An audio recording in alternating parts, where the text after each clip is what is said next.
पहले हम देख लेते हैं कि हमने क्या क्या पढ़ा था। हमारे उधर फोल्डर था प्रीवियस क्लास में। तो सबसे पहले हमने देखा कि डेटा टाइप होते क्या है, डेटा टाइप के क्या काइंड्स हैं, यानी काइंड्स ऑफ डेटा टाइप्स, जिनमें वैल्यू टाइप थे और रेफरेंस टाइप थे। ठीक है, उसके बाद हमने वैल्यू टाइप्स में कौन कौन सी कैटेगरीज हैं डेटा टाइप्स की, वो हमने मेंशन की, जिसमें integer data type, real data type, character data type, Boolean, string, ये डेटा टाइप थे। फिर मैंने आपको मेमोरी के जो यूनिट होते हैं मेजरमेंट के, उनके बारे में आपको बताया, और दो हमने प्रोग्राम बनाए थे। आज के क्लास में जो हम कॉन्सेप्ट सीखने जा रहे हैं वो क्या है, पहले मैं वो पॉइंट्स लिख लेता हूं।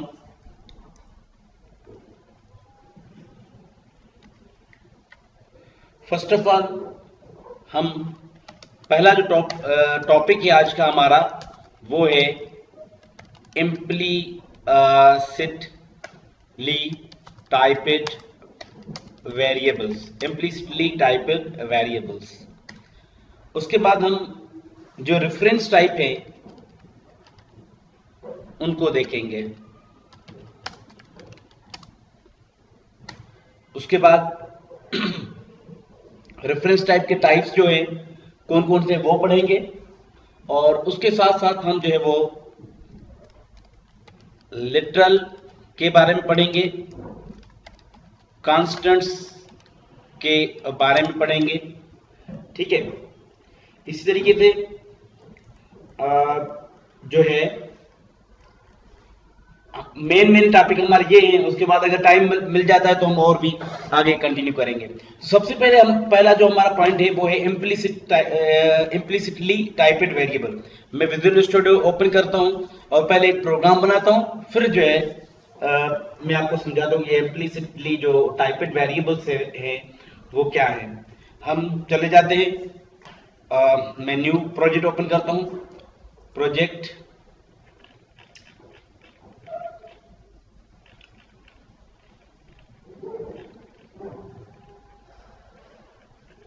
ठीक है, कोई भी नाम देते हैं इस प्रोजेक्ट का, जैसे कि data types part 3। Basically variables और डेटा टाइप का ये चैप्टर है। ठीक है, अब वेरिएबल कभी कभी हम बनाते हैं जिनका हम डेटा टाइप नहीं देते हैं, वार कीवर्ड से।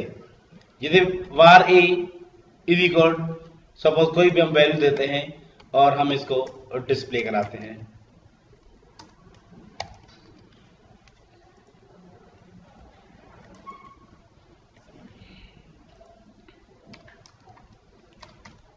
The value of a is plus a।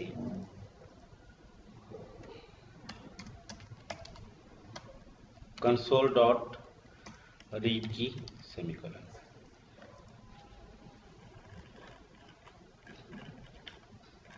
ठीक है, सेम रिजल्ट आ रहा है। तो पहली पॉइंट तो ये है कि इम्प्लिसिटली जो टाइप्ड वेरिएबल है उनका डेटा टाइप नहीं होता, वार कीवर्ड से डिक्लेयर होते हैं। ठीक है, ये एक इम्प्लिसिटली टाइप्ड वेरिएबल है।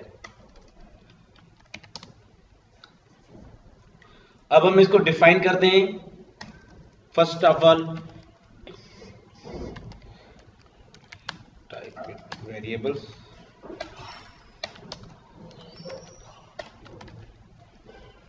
तो इसकी हम कुछ पॉइंट्स लिखते हैं। पॉइंट नंबर ये है कि those variables which are declared with var keyword. दूसरा पॉइंट ये है कि दे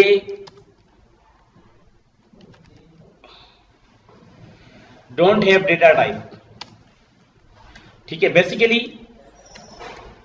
दे are not assigned any data type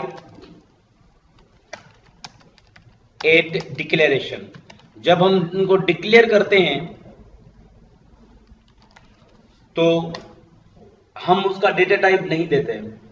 तीसरा पॉइंट ये है कि जो डेटा टाइप का टाइप होता है वो कहां से इनहेरिट होता है? Compiler inherit the type of variable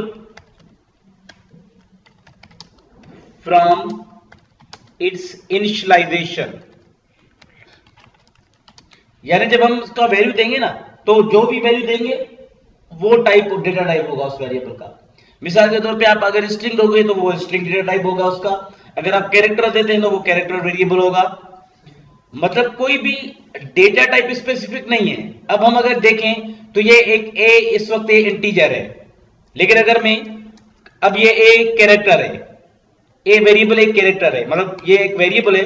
suppose my variable के नाम से मैंने इसको बनाया, कैरेक्टर है, नंबर है, सपोज ये 2.5 ये फ्लोट पॉइंट है। मतलब जो डेटा टाइप है वो जब वैल्यू देते हैं तो it's data type depend on value. जो भी वैल्यू असाइंड होता है उसको, उस पे इसका डेटा टाइप डिपेंड करता है। ठीक है, ये था कॉन्सेप्ट इम्प्लिसिटली टाइपेड वेरिएबल का। आप कोई भी इम्प्लिसिटली टाइपेड वेरिएबल बना सकते हैं। ठीक है, तो हमें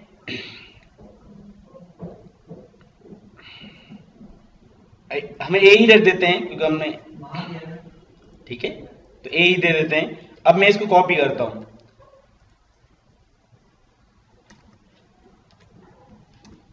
इसका एक और एग्जांपल हम देखते हैं जिसमें हम जो है ज्यादा डेटा टाइप डिक्लेयर करते हैं इनमें। सपोज कौन से डेटा टाइप, जैसे डेटा टाइप हम देते हैं, बूलियन डेटा टाइप है हमारा, बूल डेटा टाइप है। उसके अलावा इंटीजर है, इंट, शॉर्ट है, ये they are all data types. So variable, मिसाल के तौर पे हम इसमें जो वैल्यू दे रहे हैं वो दे रहे हैं, पहले variable bool test is equal कोई भी वैल्यू, बूलियन वैल्यू दिया, तो ये मतलब ये क्या, इसका डेटा टाइप होगा बूलियन वेरिएबल।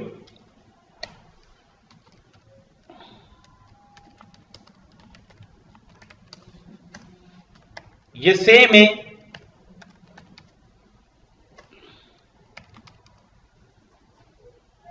ये भी बूलियन है तो ये भी बूलियन है। फर्क क्या है, इसका डेटा टाइप दिया है और इसका डेटा टाइप नहीं है। इसका डेटा टाइप इस वजह से बूलियन हो गया क्योंकि इसका वैल्यू बूलियन है। मतलब जो भी वैल्यू है वो उसका डेटा टाइप होगा। वेरिएबल, मिसाल के तौर पे हम अगर बाइट का वेरिएबल बनाते हैं और बाइट वैल्यू देते हैं तो हम कहेंगे वो बाइट वेरिएबल, जैसे बाइट टेस्ट इज इक्वल 19। अब इसका वैल्यू बाइट का है, मतलब जो है बाइट के रेंज में है, तो इसका जो डेटा टाइप है वो बाइट वेरिएबल है। इसी तरीके से अगर हम बड़ा वैल्यू देंगे, जैसे variable int test is equal, हम कोई भी वैल्यू जो है वो दे देते हैं, जैसे 1,40,000 दे देते हैं, तो ये रेंज बेसिकली इंट की है, तो हम कहेंगे इंट वेरिएबल।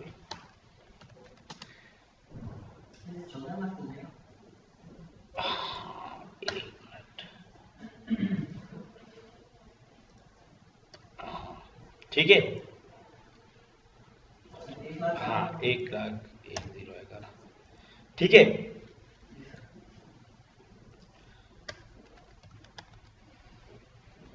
बूल टेस्ट जो भी वैल्यू है हम उनको डिस्प्ले करा रहे हैं, write line the value of byte test is plus byte test.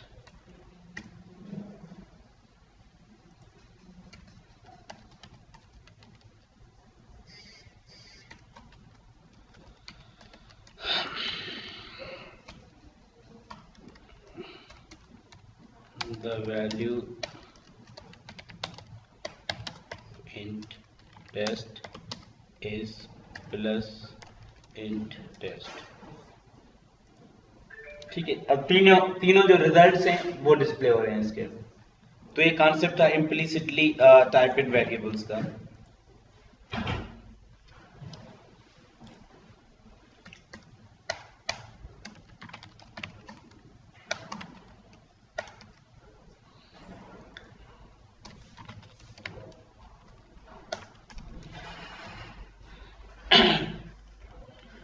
Then जो है हमारा जो टॉपिक है नेक्स्ट वो है रेफरेंस टाइप्स। अच्छा, लिटरल पढ़ने से पहले मैं आपको जस्ट ओवरव्यू दे देता हूं रेफरेंस टाइप का। रेफरेंस टाइप क्या होते हैं और कौन कौन से होते हैं। ठीक है, तो बेसिकली रेफरेंस डेटा टाइप जो होते हैं उनकी हम पहले डेफिनेशन लिखते हैं।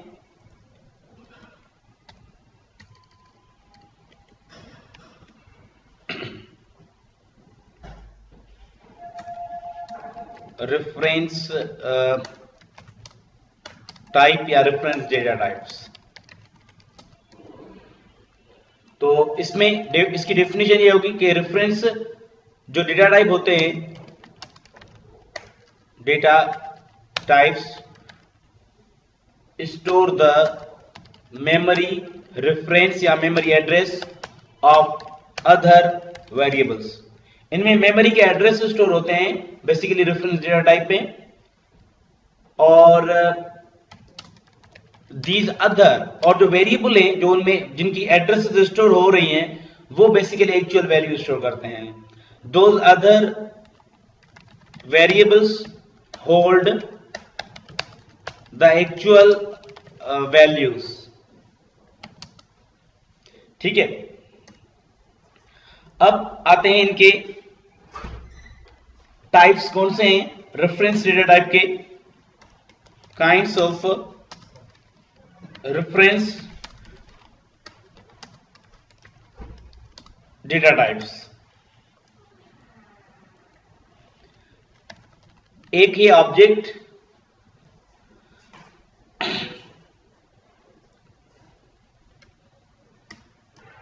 और दूसरा है string S capital, class, delegate, interface, delegate interface. ठीक है, एरे, ये बेसिकली रेफरेंस डेटा टाइप है।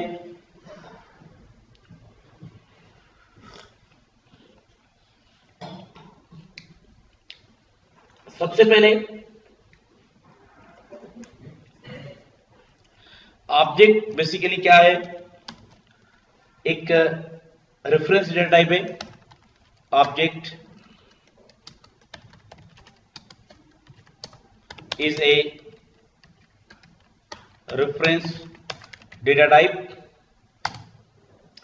Object is a reference data type और it is base class for all predefined and user defined data types. ठीक है, तो हम इस कॉन्सेप्ट को वैसे आगे डिटेल में सीखेंगे। अभी ये है कि just it is a base for all classes. जितने भी क्लासेस इस यानी सी शार्प में हैं वो बेसिकली इनहेरिट होते हैं या ड्राइव होते हैं, या वो मतलब मींस ड्राइव होते हैं कहां से, ऑब्जेक्ट क्लास से। ऑब्जेक्ट बेसिकली क्लास है।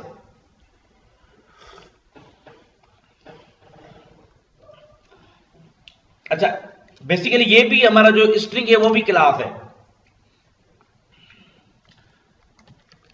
string is a built-in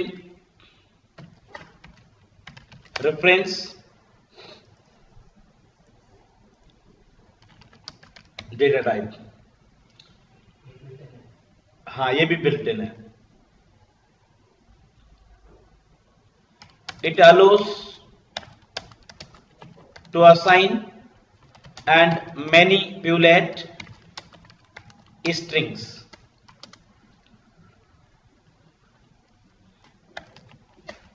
Once strings are created, they cannot be modified।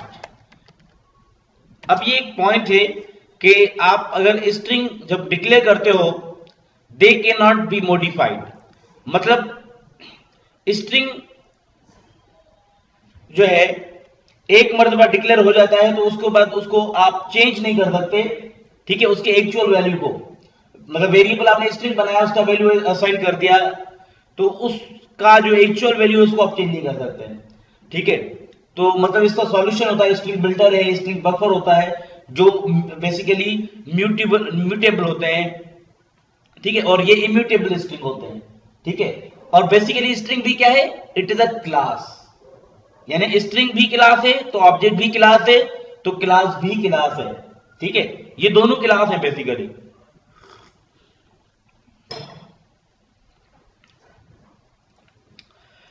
लेकिन ये जो क्लास है वो हम खुद बनाते हैं, ये जो हमारे हैं दोनों built in reference data type है, और क्लास जो है बेसिकली यूजर डिफाइंड है। Class is a user defined data type, और that contains variables and methods।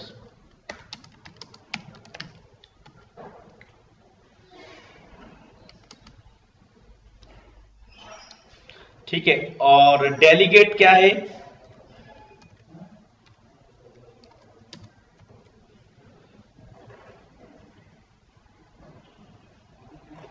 Delegate is a user defined data type that stores the reference of one or more methods। ठीक है, basically ये जो class है या delegate है ये हमारे आगे के टॉपिक है, क्योंकि हम जस्ट देख रहे हैं कि रेफरेंस डेटा टाइप है कौन से, और कौन से बिल्ट इन है और कौन से यूजर डिफाइंड है, हम ये सिर्फ देखेंगे और थोड़ा बहुत काम समझ लेते हैं, बाकी हम जो डिटेल में आगे चैप्टर्स जो आएंगे उनमें हम सीखेंगे। तो जैसे मैंने आपको बताया कि ऑब्जेक्ट और स्ट्रिंग दोनों बिल्ट इन होते हैं, जैसे मैंने आपको बताया कि रेफरेंस डेटा टाइप के दो किस्म होते हैं, there are two types of reference data type, कुछ होते हैं बिल्ट इन और कुछ होते हैं प्रोग्रामर डिफाइंड। तो ऑब्जेक्ट और स्ट्रिंग ये दो बेसिकली क्लासेस हैं, या हम कह सकते हैं कि ये रेफरेंस डेटा टाइप है जो कि बिल्ट इन है। बाकी नीचे जितने भी मैं लिख रहा हूं वो सारे के सारे जो है बेसिकली यूजर डिफाइंड है।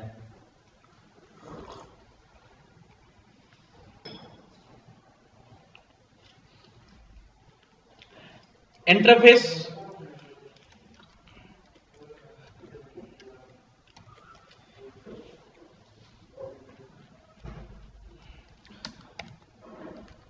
interface is a user defined data type that groups related functionalities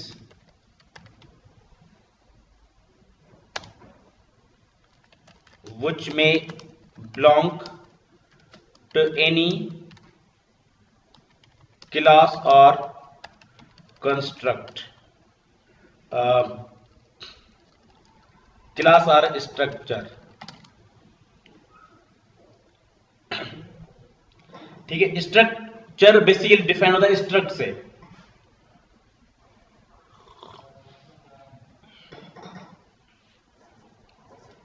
array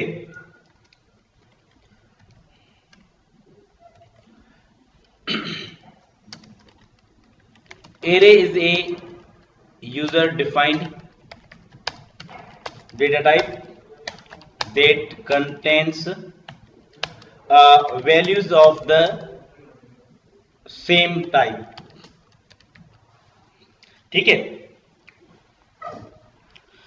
अब जो है पहले सिर्फ मैं इनको ब्रीफली आपको बता देता हूं इनका कॉन्सेप्ट। ऑब्जेक्ट क्या है? What is object? It is the base class for all the classes. String क्या है? स्ट्रिंग क्लास है जो कि हमारे स्ट्रिंग्स को मैनिपुलेट करता है। जैसे हमने नाम स्टोर करना है या आपका जो इवन जो स्ट्रिंग डेटा टाइप है वो बेसिकली जो ड्राइव होता है वो स्ट्रिंग क्लास से ड्राइव होता है। ठीक है, तो स्ट्रिंग क्लास के अंदर बहुत सारे मेथड होते हैं जो कि स्ट्रिंग्स को के लिए यूज होते हैं। जैसे स्ट्रिंग का कुछ पार्ट निकालना है, स्ट्रिंग का साइज चेक करना है, स्ट्रिंग को रिप्लेस करना है, स्ट्रिंग में कुछ और स्ट्रिंग ऐड करना है, बहुत सारे काम हमें स्ट्रिंग के साथ करने होते हैं। तो तमाम जो मेथड होते हैं वो स्ट्रिंग क्लास में होते हैं, यानी स्ट्रिंग से रिलेटेड जितनी भी फंक्शनलिटी है वो स्ट्रिंग क्लास में है। देन क्लास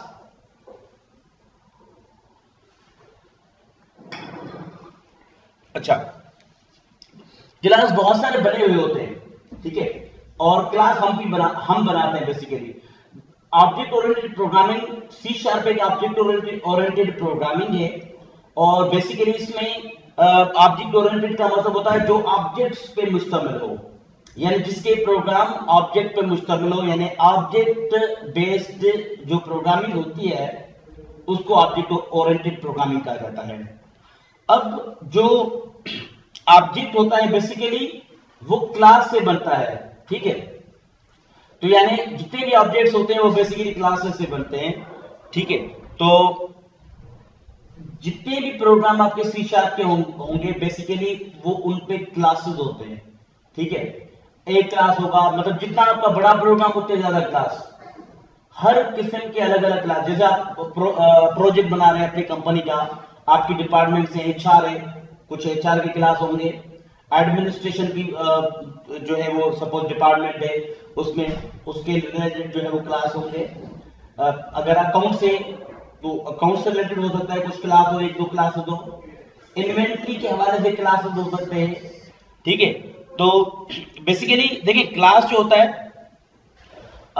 बेसिकली एक कैटेगरी को एक को दायर करता है, मतलब जिसमें हम जो ऑब्जेक्ट बेसिकली निकलते हैं, जिसे जैसे सपोज एनिमल क्लास है, एनिमल से उसके सब क्लासेस हो सकते हैं, मतलब जो है डॉग, हॉर्स वगैरह ये सारे इसके सब क्लास होते हैं।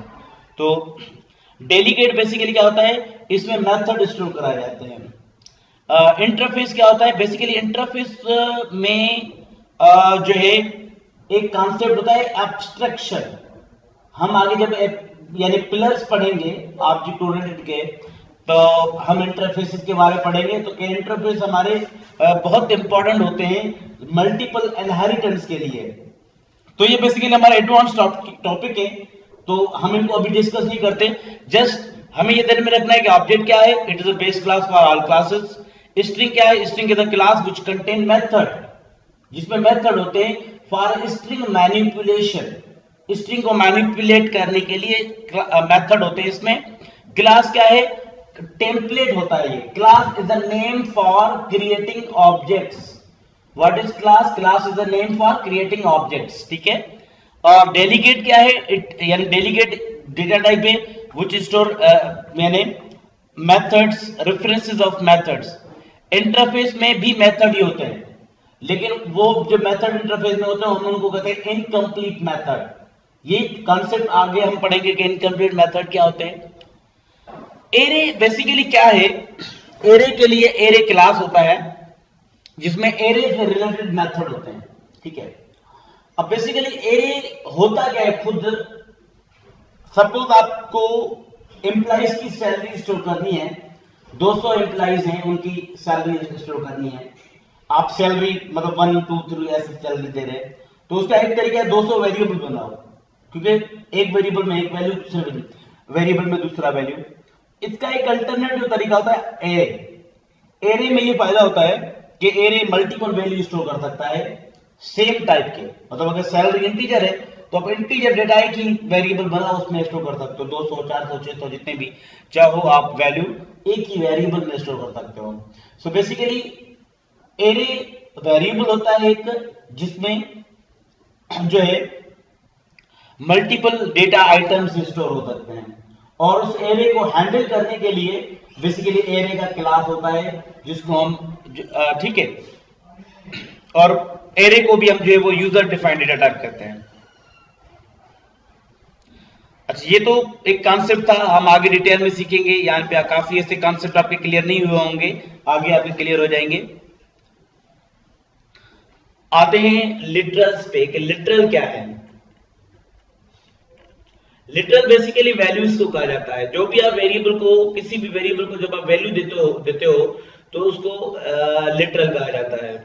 ठीक है, जैसे कि हमने a को वैल्यू दिया 5 या 10, कोई भी वैल्यू दिया तो वो बेसिकली हमारा लिटरल कहलाएगा। ठीक है, तो जो लिटरल है उसको हम डिफाइन करते हैं कि लिटरल होते क्या है। A literal is a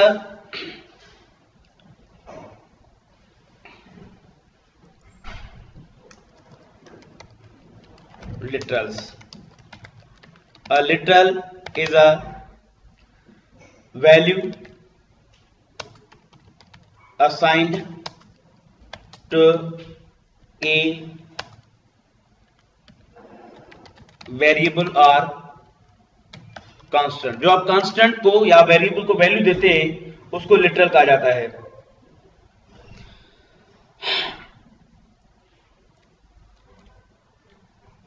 चलो लिटरल से पहले हम कांस्टेंट्स पढ़ते हैं। कांस्टेंट्स क्या है? कांस्टेंट नाम से जाहिर है कि जो फिक्स हो। ठीक है, कांस्टेंट्स हैव फिक्स्ड वैल्यूज।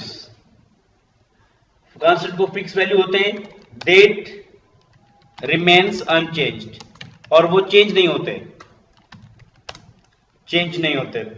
ठीक है, जब आपका प्रोग्राम रन हो रहा होता है तो ये चेंज नहीं होते थ्रू आउट द प्रोग्राम। पूरे प्रोग्राम के अंदर ये वैल्यू चेंज नहीं होते।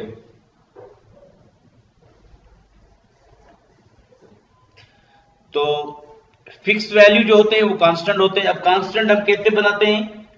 ठीक है, सी शार्प में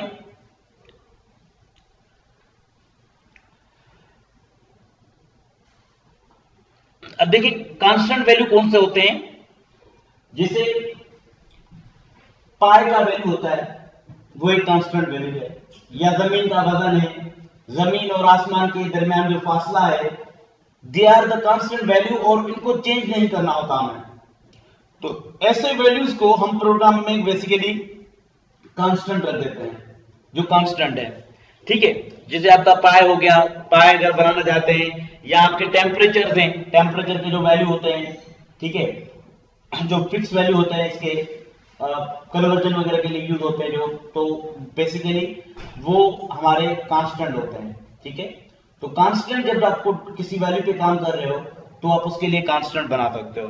ठीक है, तो constant basically in C sharp you can declare constants for all data types.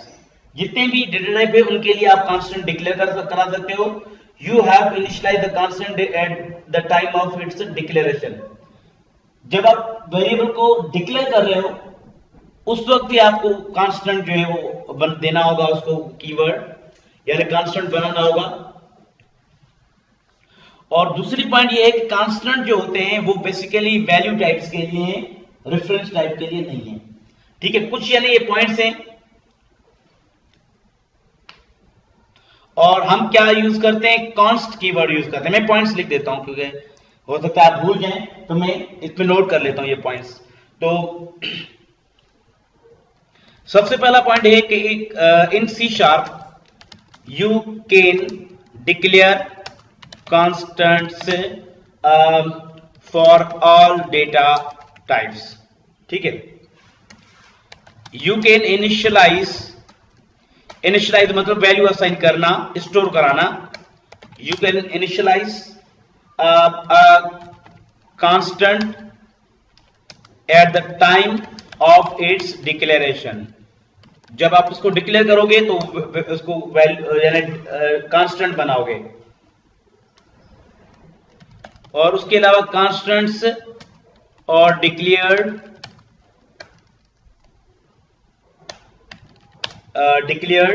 constants are declared for value types rather than for reference types। अब ये तो हो गया कि कांस्टेंट होता क्या है। कांस्टेंट डिक्लेयर कैसे करते हैं, मतलब डिक्लेयर करना मतलब बनाना। अब हम कैसे उनको क्रिएट करते हैं, how we can declare a constant. To declare an identifier। अच्छा, आइडेंटिफायर मैंने आपको बताया था किसी भी चीज का नाम जो आप देते हो, जैसे क्लास का नाम, ऑब्जेक्ट का नाम, स्ट्रिंग का नाम, एरे का नाम, वेरिएबल का नाम, जो नाम होता है ना उसको हम आइडेंटिफायर कहते हैं, क्योंकि उसको आइडेंटिफाई कर रहा है। ठीक है, तो डिक्लेयर एन आइडेंटिफायर मतलब वेरिएबल का नाम या कांस्टेंट का नाम। To declare an identifier is constant the const keyword is used in the declaration. जब आप उसको डिक्लेयर करें तो आपको कांस्ट कीवर्ड यूज करना होगा।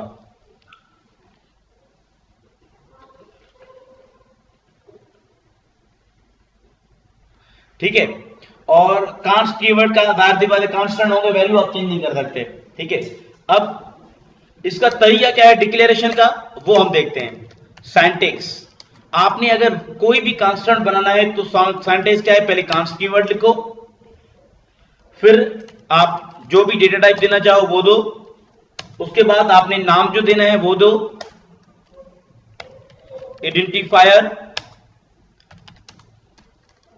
आइडेंटिफायर के बाद इज इक्वल उसका जो वैल्यू देना है फिक्स वो आप दे दें। ठीक है, तो ये तरीका है इसके डिक्लेयर करने का। मिसाल के तौर पे यहां पे एक कांस्टेंट, डेटा टाइप, आइडेंटिफायर और वैल्यू, चार चीजें हैं। कांस्टेंट कीवर्ड है कांस्टेंट बनाने के लिए, डेटा टाइप आप जानते हैं कि डेटा टाइप आपका इंट है, शॉर्ट है, बाइट है, ये डेटा टाइप है। आइडेंटिफायर कोई भी वैलिड नाम और उसका वैल्यू। ठीक है,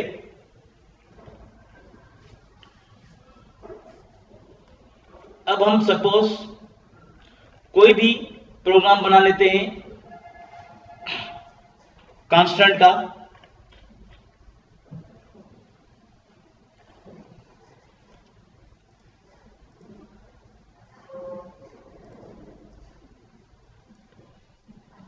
सपोज जैसे हमारा जो है पाई का वैल्यू कांस्टेंट होता है, कांस्ट फ्लोट पाई। ठीक है, is equal pi is equal 3.14f, ये इसका वैल्यू होता है। ठीक है, पाई का वैल्यू है। और उसके अलावा अगर हम सपोज रेडियस देकर हम एरिया मालूम करना चाहें किसी सर्कल की, ये सर्कल का रेडियस हम एरिया मालूम करना चाहते हैं किसी सर्कल का, फ्लोट रेडियस, कोई भी रेडियस आप देते हैं, जैसे मैं 5 रेडियस दे देता हूं। अब मैं एक फ्लोट वेरिएबल बनाता हूं area. Area is equal pi multiply by radius. अब हम इसके एरिया को शो कराते हैं कि एरिया कितना हुआ सर्कल का, तो हम यहां पे लिखते हैं area of circle is plus area. ठीक है, अब हम इसका रिजल्ट देखते हैं। ठीक है, अब अगर आपने लेटर इसका वैल्यू कभी चेंज किया, मिसाल के तौर पे आप वैल्यू यहां पे रीयूज करना चाहते हैं इसका पाई का, पाई इज इक्वल कोई वैल्यू आपने दे दिया, कोई भी आप वैल्यू देंगे तो यहां पे एरर दे देगा। ठीक है, तो क्यों एरर दे रहा है? कोई भी वैल्यू आप दो एरर दे देगा। कांस्टेंट है, कांस्टेंट एक मर्तबा डिक्लेयर हो गया तो आप बाद में उसका वैल्यू असाइन नहीं कर सकते, ये आपके कांस्टेंट्स होते हैं। तो मतलब अगर आप कैलकुलेशंस कर रहे हैं, आपने कोई भी साइंटिफिक वैल्यू है, कोई भी वो कांस्टेंट होते हैं बहुत सारे साइंटिफिक वैल्यू, उनको आपको फिक्स कर दे, और फिक्स करने के लिए आप उनको कांस्ट के जरिए यानी डिक्लेयर कर सकते हैं। अब ये कॉन्सेप्ट था कांस्टेंट का। इसका एक ही एग्जांपल कांस्टेंट का काफी है, मैं यहां पे लिखता हूं एग्जांपल और इसको कॉपी कर लेता हूं। ओके, नेक्स्ट जो है मैंने आपको बताया कि literal basically is a value जो कि हम किसी वेरिएबल को असाइन करते हैं। ठीक है, इवन आपका ये जो 33.14f ये क्या है, एक वैल्यू है, तो हम इसको वैल्यू को लिटरल भी कहते हैं। सही है, जो वैल्यू असाइन किया जाता है, एक फिक्स वैल्यू जो असाइन करते हैं आप किसी वेरिएबल को या किसी कांस्टेंट को, उसको लिटरल कहा जाता है। इस सिचुएशन में आपका 3.14f it is a value and also called literal. 5 is the value। ठीक है, तो इसी तरीके से जो लिटरल होते हैं जब आप देते हैं तो बेसिकली लिटरल का टाइप क्या होगा। अब जाहिर सी बात ये तो बात कॉमन है कि कॉमन सेंस की है कि टाइप कौन सा होगा लिटरल का, क्योंकि हम पढ़ चुके हैं कि जो भी आप वेरिएबल को वैल्यू आप देते हैं, वो जो भी उसका डेटा टाइप है उस किस्म का वैल्यू स्टोर होगा। Means every variable store the value, a value which type of value it is store, यानी अकॉर्डिंग टू डेटा टाइप। ठीक है, तो वेरिएबल का डेटा टाइप वेरिएबल को अलाउ करता है कि इस किस्म का डेटा आप स्टोर करो। तो मतलब क्या है कि literal depends on data type. अगर आपने बाइट वेरिएबल बनाया उसका लिटरल बाइट होगा, शार्ट बनाया लिटरल शार्ट होगा, आपने अगर इंट बनाया तो लिटरल भी इंट होगा। बूलियन वेरिएबल है यानी बूलियन डेटा टाइप है वेरिएबल का, तो जाहिर सी बात है बूलियन ही वैल्यू होगा, लॉन्ग है तो लॉन्ग वैल्यू होगा उसका। अब हमें ये समझना है कि ये लिटरल जो आप देते हैं वो कैसे आप देते हैं और कैसे आप मुक्त तरीके से आप इनको डिस्प्ले करा सकते हैं। ओके, ये हमारा हो गया। अब लिटरल पे आते हैं। लिटरल हमारे, जैसे मैंने आपको बताया कि अगर बूलियन डेटा टाइप है मिसाल के तौर पे, तो उसका बूलियन लिटरल होगा, बूलियन लिटरल होगा।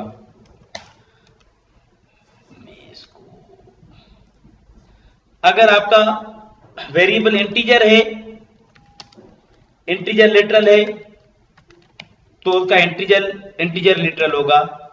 अब इंटीजर में फिर फर्दर बाइट है, इंट है, लॉन्ग है, शॉर्ट है, और अगर फ्लोटिंग पॉइंट है, डेसिमल है, फ्लोट है और डबल है, तो रियल लिटरल होगा उसका।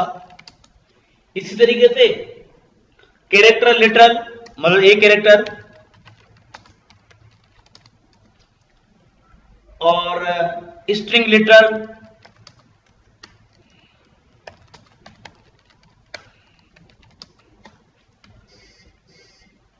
और नल लिटरल भी होता है। नल तब होता है जब आप वैल्यू किसी वेरिएबल को असाइन नहीं कर रहे और नल रख रहे हैं। तो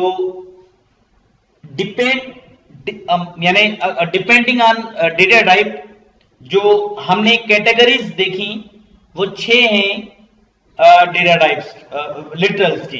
there are 6 types of literals in C#। जाहिर सी बात है बुलियन वैल्यू स्टोर करेगा। बुलियन वैल्यू कौन से होते हैं? ऑन ऑफ, यानी या ट्रू फॉल्स।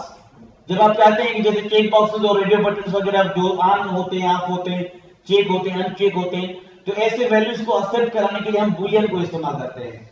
ठीक है, या वैसे भी हम जब भी हम चाहते हैं कि अगर ये कंडीशन ट्रू हो जाए तो फ्री ऑपरेशन हो, अगर ये फॉल्स हो जाए तो जो है वो ना हो या हो।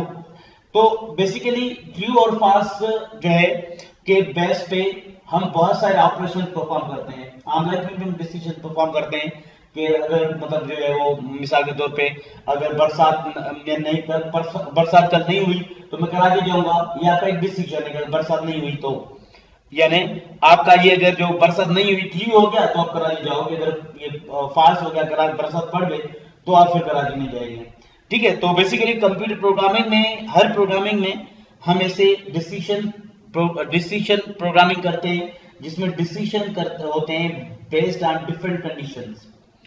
तो boolean basically true false value लेता है। तो मैं लिख लेता हूं कि बुलियन जो है लिटरल्स आर ट्रू और फॉल्स। ठीक है, ट्रू और फॉल्स ये बेसिकली हमारे लिटरल बुलियन होते हैं। इसी तरीके से इंटीजर लिटरल में तो बहुत सारे हैं।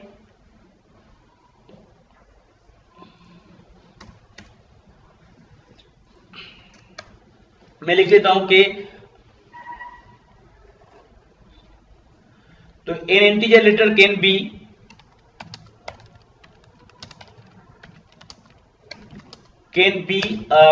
assigned to int, क्योंकि इंटीजर है, uint, long और ulong डेटा टाइप्स। ठीक है, अब इनके जो सफिक्स, इनके बेसिकली जब आप वैल्यू देते हैं तो आप उनको सफिक्स जो है दे जाते हैं ताकि सी शार्प ये रिकॉग्नाइज करे कि हमने कौन सा वैल्यू दिया है। जैसे फ्लोट में एफ लगाया जाता है, डबल में डी लगाया जाता है, तो इसमें भी इंटीजर में भी हम जो है वो सफिक्स यानी शार्ट कैरेक्टर होते हैं इनके, वो हम लगाते हैं। तो वो भी लिख लेता हूँ, suffixes for integer literals include u, l, ul and u। अब ये जो u है ये किसको डिनोट कर रहा है? uint को डिनोट्स। ये जो हमारा uint है डिनोट्स uint मैं ऐसा लिखता हूं पहले ul, हाँ, u डिनोट करता है uint को, सही है। उसके अलावा ulong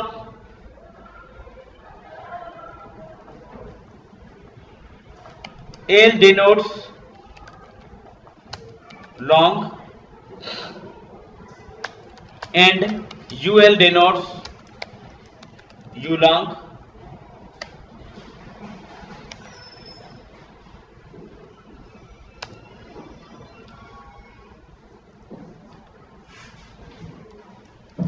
ठीक है, तो आप सफिक्स कैसे इस्तेमाल कर सकते हैं?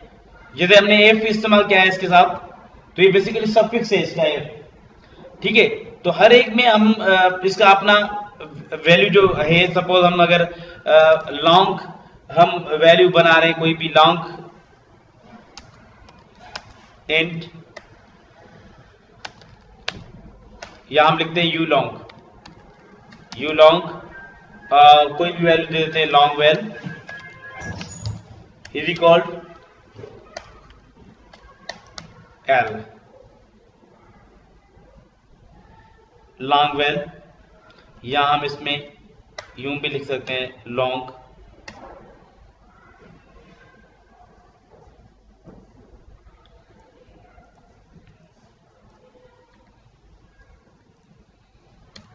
ठीक है, अगर आप यू लॉन्ग लगते हैं फिर आप यू एल इस्तेमाल करोगे। इंट के लिए आप आई इस्तेमाल इंट के लिए या यू इंट के लिए आप यू एल। इंट के लिए तो आप लिखना लाजमी नहीं है, लेकिन आप जब यू इंट लिखते हैं तो आप उसके लिए आप यू एल लिख सकते हैं या यू लिख सकते हैं।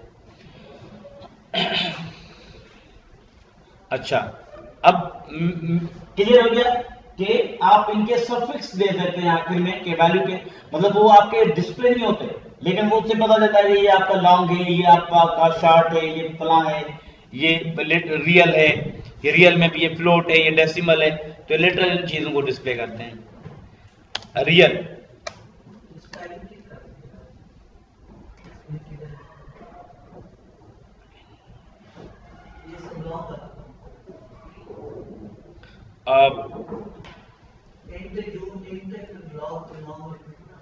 हाँ लॉन्ग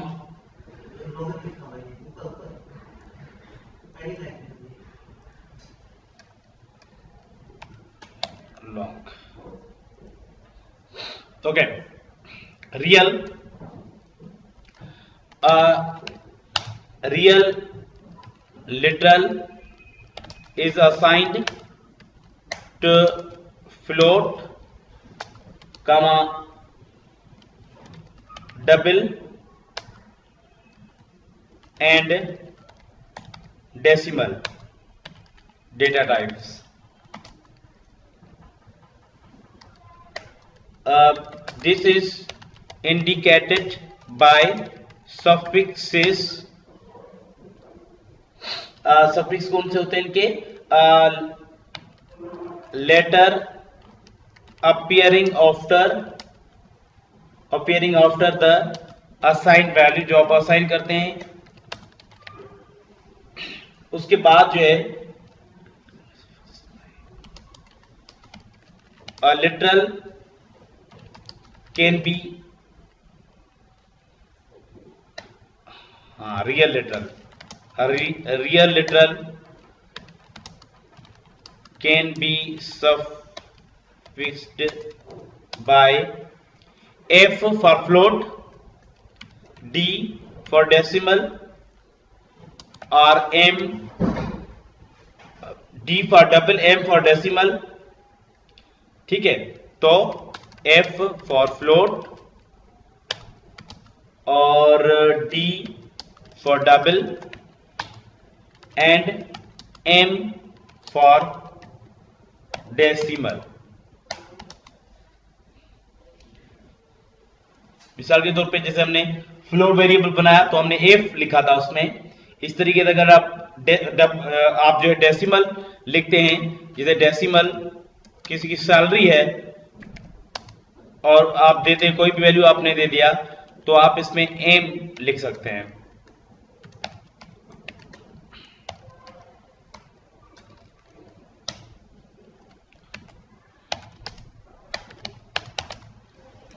प्लस लॉन्ग वेल और कंसोल डॉट राइट लाइन.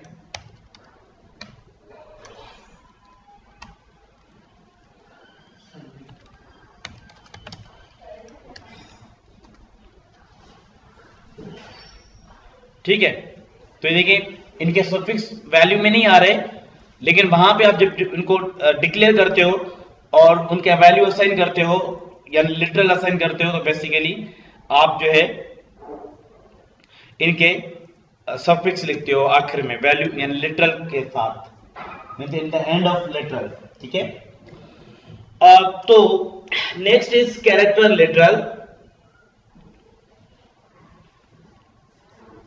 अच्छा, कैरेक्टर लिटरल जो होता है उसमें क्या होता है कि स्ट्रिंग और कैरेक्टर में क्या फर्क है और कैरेक्टर होता क्या है. देखिए, character may be number, may be any symbol और एनी लेटर. कैरेक्टर कोई भी लेटर हो सकता है, कोई भी सिंबल हो सकता है या कोई भी नंबर हो सकता है, डिजिट. कैरेक्टर्स आमतौर पे कैलकुलेट नहीं होते, ठीक है, क्योंकि कैलकुलेशन सिर्फ नंबर्स की होती है. तो हम नंबर्स को एज अ कैरेक्टर इस्तेमाल करते हैं, डिजिट्स को, नंबर्स या डिजिट्स एक ही बात है, और सिंबल्स को जैसे plus minus, square brackets, curly braces या डॉट, या हमने at the rate sign, hash sign, dollar sign sign, percent sign, caret sign, asterisk sign, जितने भी कामा या जितने भी ये सिंबल्स हैं ये सारे कैरेक्टर कहलाते हैं। ठीक है, सो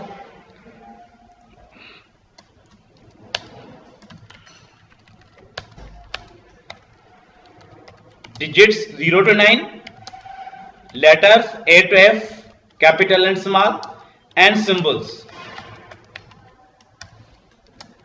A character literal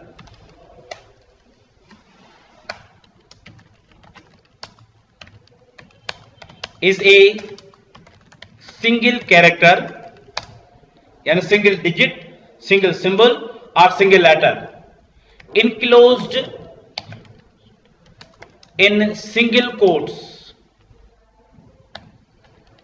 single quotes में हम इसको इनक्लोज करते हैं। कैरेक्टर लिटरल को हमेशा सिंगल कोट में इनक्लोज किया जाता है। ठीक है, जैसे सपोज आप लिखते हैं gender, character gender is equal, suppose आप जेंडर के लिए आप लिखते हैं मेल, मेल के लिए एम आपने लिख दिया, और यस नो के लिए आपने वाई लिखना है, नो के लिए एन लिखना है, प्रेस इन के लिए आपने कोई भी टी प्रेस करनी है, तो आप बेसिकली वहां पे एक कैरेक्टर को हैंडल करते हो। तो एक कैरेक्टर को हैंडल कराने के लिए हम कैरेक्टर वेरिएबल यूज करते हैं। ये basically M is a character literal, single quotation में आएगा हमेशा ये literal. The gender is plus gender.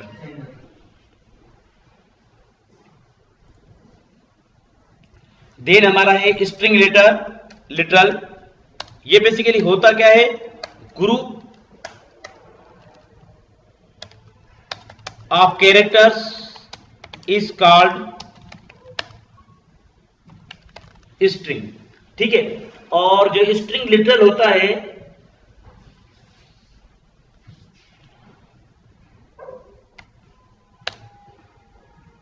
इसके टाइप्स भी हैं दो बेसिकली, उसको भी हम डिस्कस करते हैं। लेकिन जो है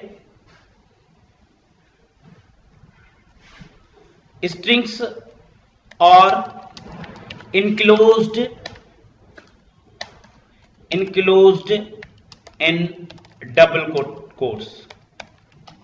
ठीक है, जैसे वो सिंगल कोट में बंद हो रहा था कैरेक्टर, जबकि स्ट्रिंग डबल कोट में बंद होता है।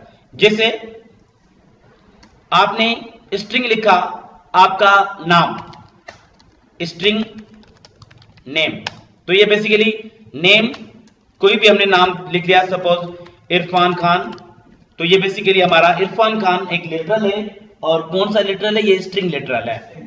ठीक है, यहां इरफान की ईमेल है, सपोज ईमेल हमने लिखा, ईमेल इज इक्वल irfan@gmail.com। तो ये दोनों ही हमारे स्ट्रिंग लिटरल हैं। ठीक है,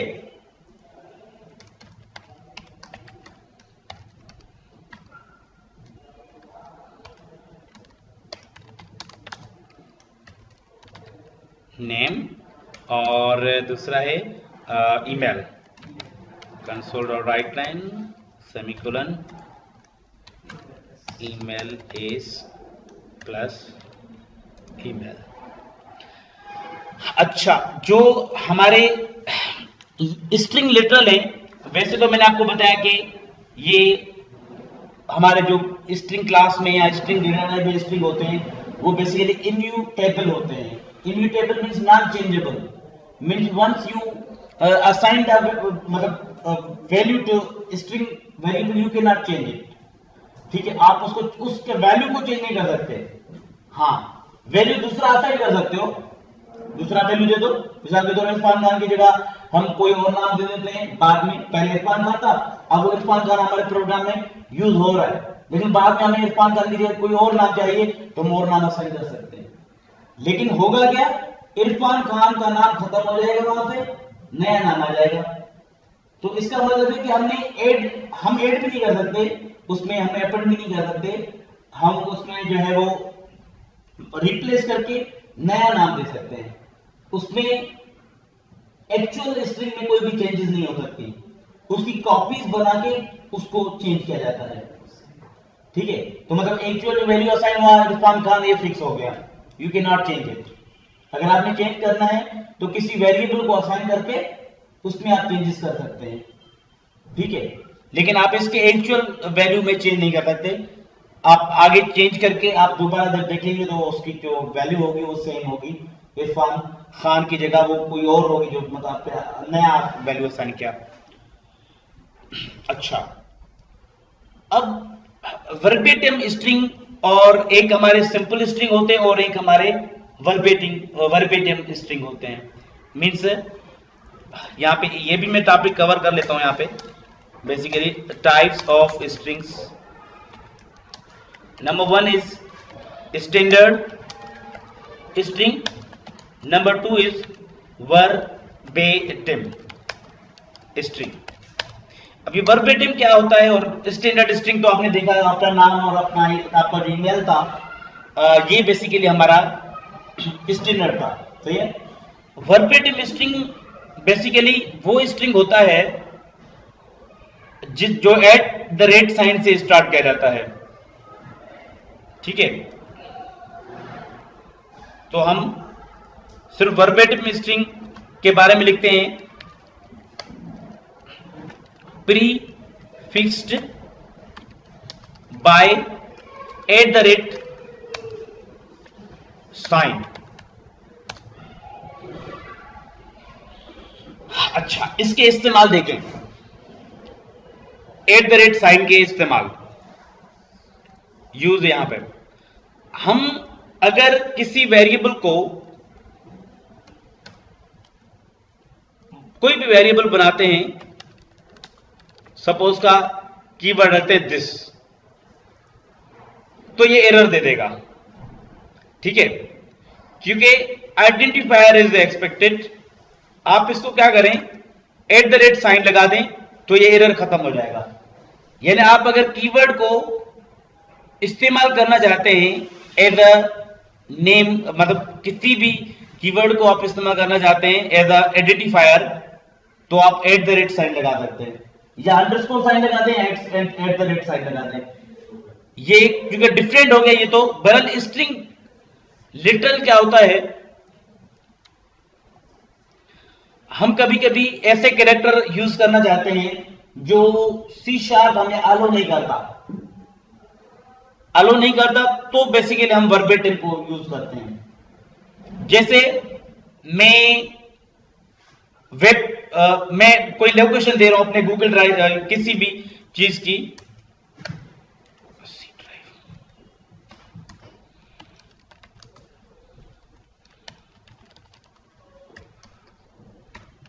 सी माई फाइल .txt सेमीकोलन, ये चीज इसमें अलो नहीं है। बेसिकली स्लैश सिंगल अलो क्यों नहीं है, ये एक एस्केप कैरेक्टर है जो हम आगे पढ़ेंगे। एस्केप कैरेक्टर्स जो है वो आप ऐसे यूज नहीं कर सकते। ठीक है, वो आप उनके साथ जैसे डबल यूज कर सकते हैं, आप इसको डबल यूज कर सकते हैं, सिंगल कोड के लिए डबल यूज कर सकते हैं। एक तो ये चीज कि अगर आप ऐसे एज इट इज लिखना चाहते हैं तो आप इसके सिंपल क्या करें, आप इससे पहले आप एट द रेट साइन लगा दें इससे पहले। तो बेसिकली ये हमारा वर्बेटिम है। दूसरा,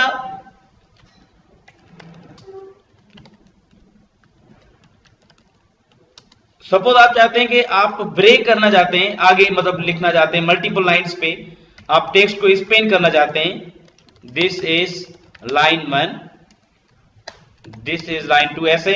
अब ये एरर दे रहा है, इससे भी पहले आप एट द रेट साइन लगा दें तो भी ये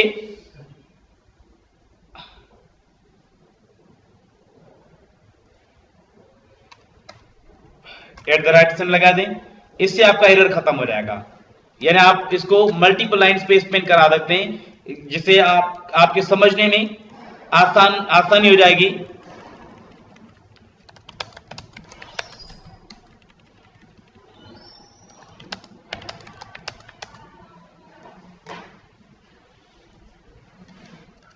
तो आप स्ट्रिंग्स को मल्टीपल लाइंस पे स्पेन करने के लिए और ऐसे कैरेक्टर जो कि सी शार्प में अलो नहीं है, यानी special character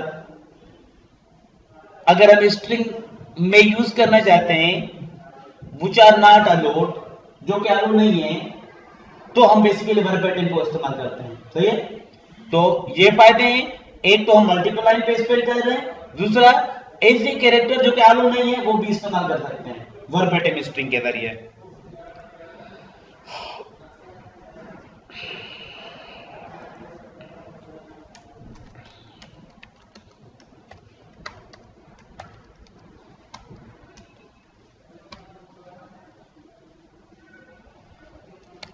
Suppose location is plus location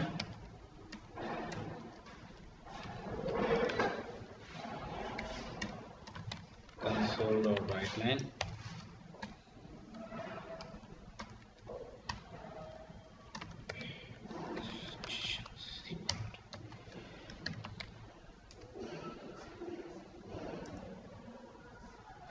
ठीक है। अब जैसे हमने लिखा है वैसे ही इसका रिजल्ट आ रहा है। ठीक है, यानी आपके प्री फिक्स हो गए, जैसे हम लिखेंगे वैसे ही टेक्स्ट नजर आएगा। ठीक है, यानी आप इनको आगे पीछे अगर करना चाहते तो आप आगे पीछे आप कर सकते हो। जैसे स्ट्रिंग एस इज इक्वल, यहां पर हमने लिखा आर सॉफ्ट, नीचे हम चले जाते हैं यहां पे आईटी लिखना चाहते हैं, या इंफॉर्मेशन या आईटी, लेकिन ये एक्सेप्ट नहीं कर रहा। सिंपल करना क्या है, आपने @ साइन लगा देना है, फिर आप जैसे लिखना चाहो आप यहां पे लिख सकते हो इस कोड में।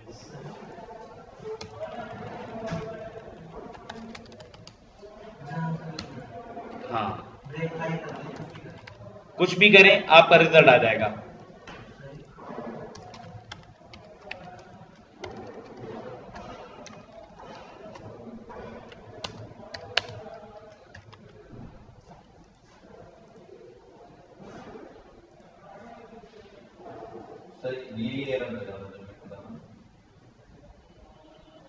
सेमीकोलन नहीं दिया आपने,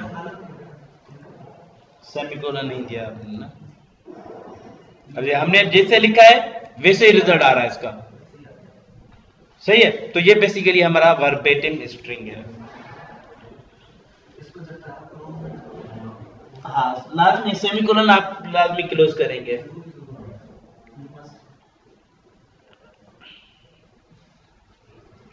अच्छा, ये तो हमारा टॉपिक कंप्लीट हो गया। अब हम देखते हैं नेक्स्ट हमारा टॉपिक क्या है जो हम कवर करने जा रहे हैं। ये जो टॉपिक्स हमने लिखे थे हमारे कंप्लीट हो गए हैं।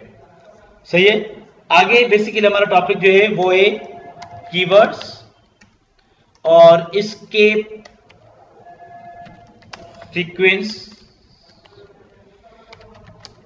कैरेक्टर्स।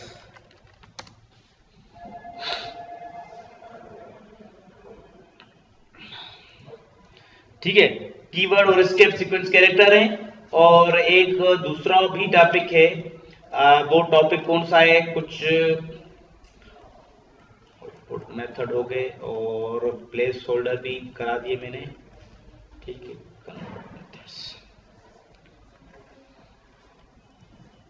कीवर्ड छोटा सा टॉपिक है, आपको ये बता देता हूं मैं। कीवर्ड्स यहाँ पे यहाँ आगे लिख लेते हैं।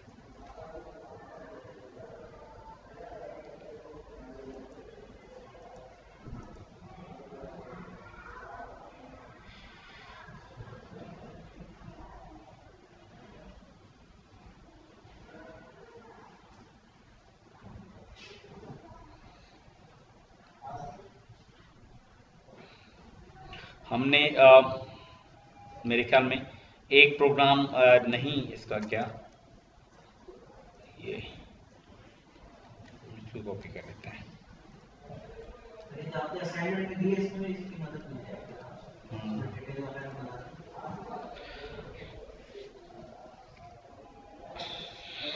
अच्छा, नल क्या होता है? जो हमने नल लिटरल लिखा है लास्ट, इसमें नल वैल्यू आप दे सकते हो। मिसाल के तौर पे अगर वैल्यू आप असाइन नहीं करना चाहते, नल वैल्यू असाइन नहीं करना चाहते, तो आप नल को स्ट्रिंग एस इज इक्वल नल,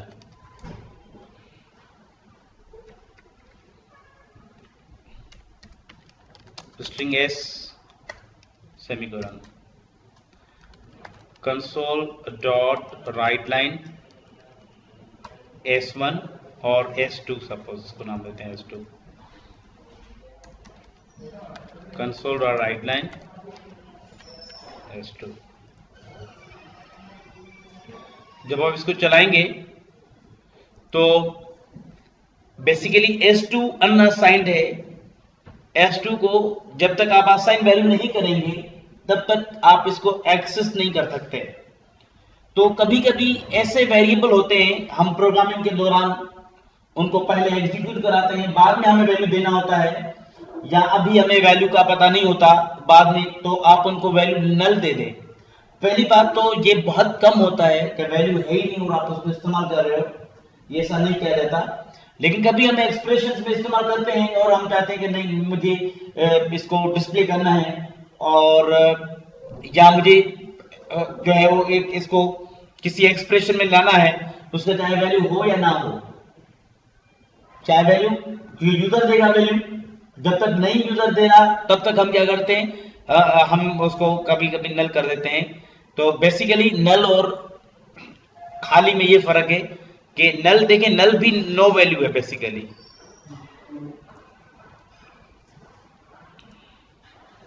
ठीक है, अब देखिए कोई भी रिजल्ट नहीं आ रहा क्योंकि नल का मतलब है कोई वैल्यू है ही नहीं इसके पास।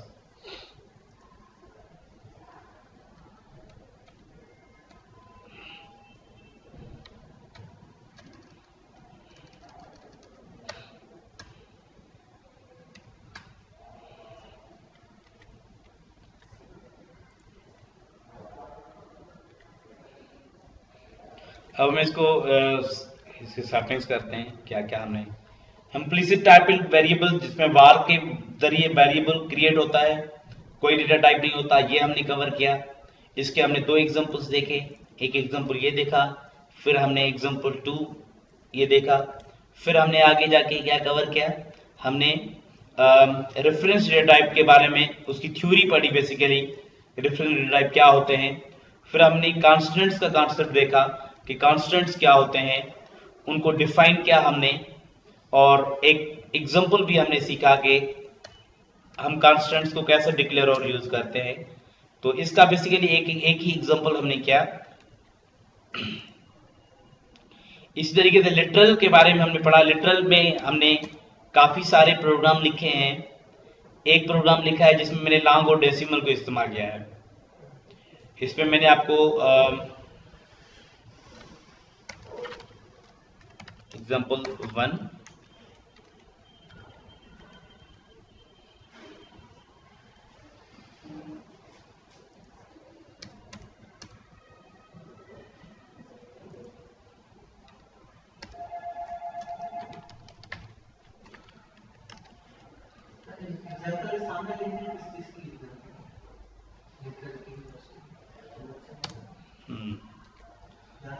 हाँ बिल्कुल ठीक है।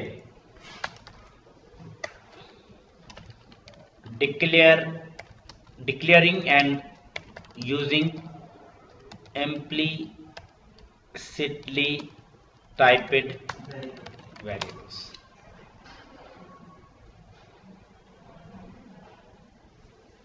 ये सेम दोनों एग्जांपल एक ही टॉपिक के हैं।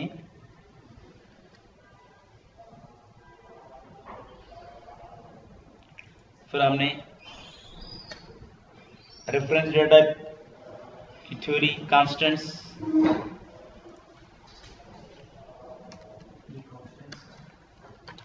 Example of const.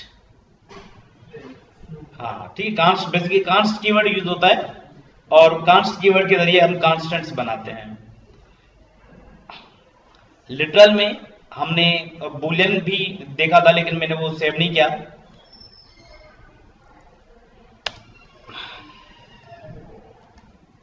इसमें हम लिखते हैं कि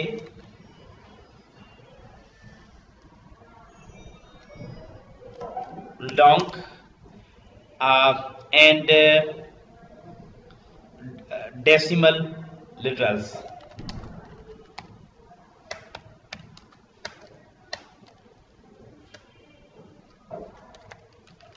एक ही लिख लेते हैं लिटरल्स, ठीक है। इसमें लॉन्ग और डेसिमल के एग्जांपल है, क्योंकि आप बुलियन और ये तमाम जो है आप बना सकते हो। लिटरल जो भी वेरिएबल है उसको उस किस्म का आप वैल्यू दे सकते हैं।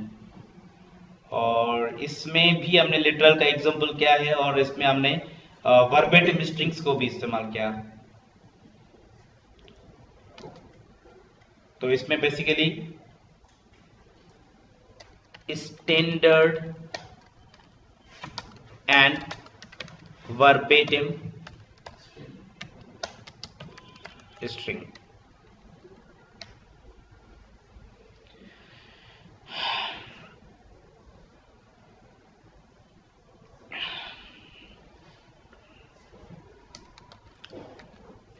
लिटरल्स अगेन हमने नल लिटरल का एग्जांपल देखा। नल लिटरल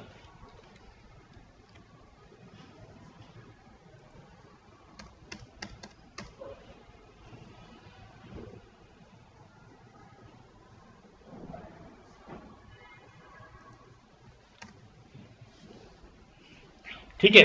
तो कीवर्ड क्या है? Keywords are reserved words which have predefined meaning. Reserved words cannot be used as identifier. यानी आइडेंटिफायर्स के तौर पे हम इनको इस्तेमाल नहीं कर सकते, ठीक है।